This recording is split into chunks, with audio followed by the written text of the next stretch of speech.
DD news Delhi.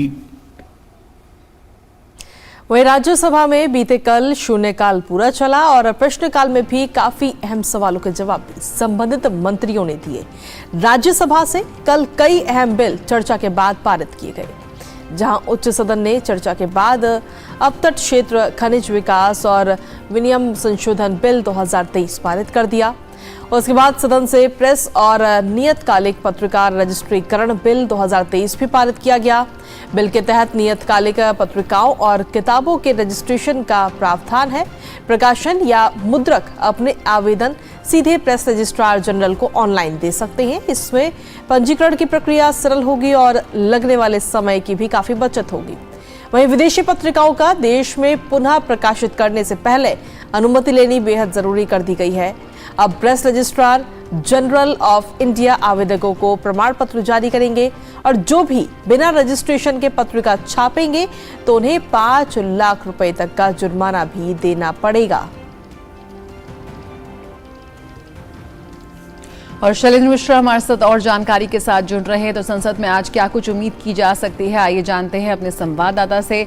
Shailendra, कल जिस तरह से हम बात कर रहे हैं कि कल जो हंगामे की बात ही थोड़ा कम हुआ और राज्यसभा में भी पूर्णतः जो शून्यकाल था वहां पर कामकाज हुआ। आज सबसे पहले यही जानना चाहेंगे कि क्या अहम विधायी कार्य हैं जिनको लेकर काफ़ी सुर्खियां बटोर रहे हैं, साथ ही साथ किस तरह से विपक्ष का आज रुख रह सकता है? ये देखिए, लोकसभा में कल ये पहली बार हुआ इस मानसून सत्र के दौरान जब किसी विधेयक पर सत्ता और विपक्ष के नेताओं ने भाग लिया। दिल्ली अध्यादेश के बदले जो बिल लाया गया था जिसे लोकसभा ने कल पारित किया, उसमें हमने देखा कि सत्ता पक्ष के सांसदों ने अपनी बात रखी और विपक्ष के तमाम सांसदों ने, कांग्रेस सहित तमाम सांसदों ने अपनी बात रखी। तो एक तरह से देखें, इस बिल पर गतिरोध खत्म होता हुआ नजर आया। हालांकि हम जानते हैं कि मणिपुर मुद्दे पर लोकसभा और राज्यसभा में मानसून सत्र में लगातार विपक्षी दलों का हंगामा देखने को मिला था। इस बीच विपक्षी दलों के बायकॉट की वजह से राज्यसभा में विधायी कामकाज को लेकर भी प्रगति देखने को मिली है। कल 3 अहम विधेयक राज्यसभा से पारित हुए हैं। कल ये प्रयास भी हुआ राज्यसभा में, राज्यसभा के सभापति ने बैठक बुलाई तमाम नेताओं की और सदन के अंदर भी ये बात हुई कि मणिपुर पर जब चर्चा के लिए सब तैयार हैं तो फिर कोई एक रास्ता निकलना चाहिए, नियम के बीच नहीं पड़ना चाहिए। डेरेक ओब्रायन जो टीएमसी के सांसद हैं उन्होंने इस बात को कहा, नेता सदन ने इस बात को कहा। तो ऐसे में एक रास्ता निकालने की कोशिश हो रही है। देखना होगा कि आज क्या सदन सुचारू रूप से चलेगा। जहां तक आज की संसद के सूचीबद्ध कार्रवाई की बात है तो आज दोपहर के बाद निजी विधेयकों का समय होता है, यानी सांसद अपने निजी विधेयक पेश करते हैं लोकसभा में और राज्यसभा में। दोपहर के बाद वो सूचीबद्ध है। इसके साथ ही साथ 2 महत्वपूर्ण विधेयक लोकसभा में जो कल पेश नहीं हो पाए थे वो लोकसभा में रखे जाएंगे।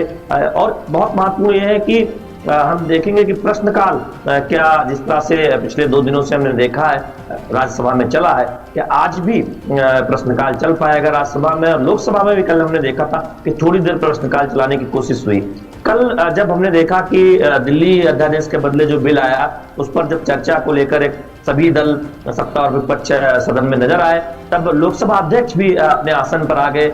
जानते हैं कि अगर आप कल से पहले एक दिन की बात करें तो लोकसभा अध्यक्ष की तरफ नाराजगी जताई गई थी कि जब तक अनुशासन नहीं होगा सदन के अंदर, जिस तरह से एक सदस्य ने पर्चा फेंका था तब नाराजगी जताई थी। तो हम कल देखें कि लोकसभा अध्यक्ष भी अपने आसन पर नजर आए। तो हम निश्चित तौर पर ये उम्मीद कर सकते हैं कि और ज्यादा कामकाज संसद के दोनों सदनों में, लोकसभा में और राज्यसभा में देखने को मिलेगा। विधायी कामकाज को लेकर प्रगति तो देखने को मिल ही रही है। उम्मीद है कि अब विधेयकों पर जब चर्चा होगी तब सत्ता और विपक्ष दोनों इस चर्चा में भाग लेंगे और ज्यादा से ज्यादा विधेयक चर्चा के बाद पारित कराया जाए। बिल्कुल, और इस उम्मीद के साथ ही आप लगातार बने रहिए और आपके पास वापस आएंगे। लेकिन फिलहाल बुलेटिन में एक छोटे से ब्रेक का वक्त हो चुका है। आप देखते रहिए डीडी न्यूज।